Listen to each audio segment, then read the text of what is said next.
โอ้ดินแดนแคว้นแห่งความฝันสวยงามตาการดังหนึ่งเทวันสรรสร้างสมคำเล่าลือเมืองหลวงพระบางปราสาทเวียงวังแวววาวสะดุดตายอดภูสีสูงเด่นงามล้ำวัดว่าหามเป็นมิ่งขวัญเมืองสง่าฝูงชนทั่วไปใจล้วนเมตตาพุทธศาสนานำพาสุขสันต์ดินแดนแห่งความวิไลเลี้ยวแลแห่งใดส่วนจิตใจเบิกบา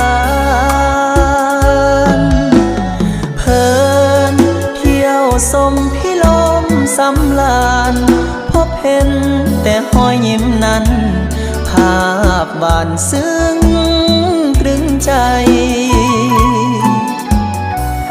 ถิ่นแดนใดใสจะเปรียบเหมือนฟังใจติดเตือนบ่อาจหลงเลือนลืมได้ยิ้ม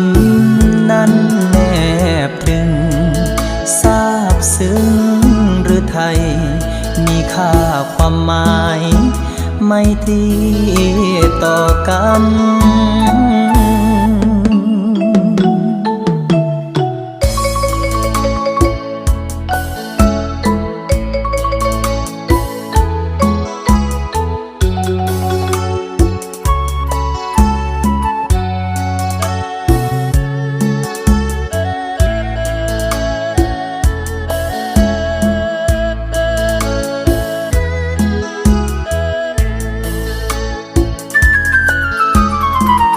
ดินแดนแห่งความวิไลเลี้ยวแลแห่งใด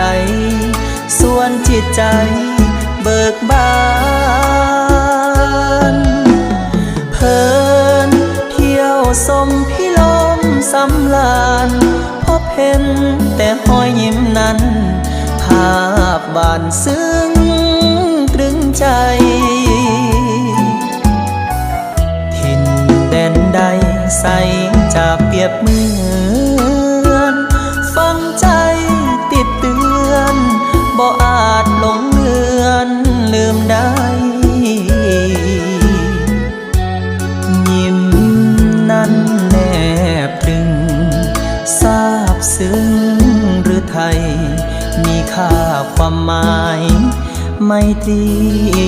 ต่อกัน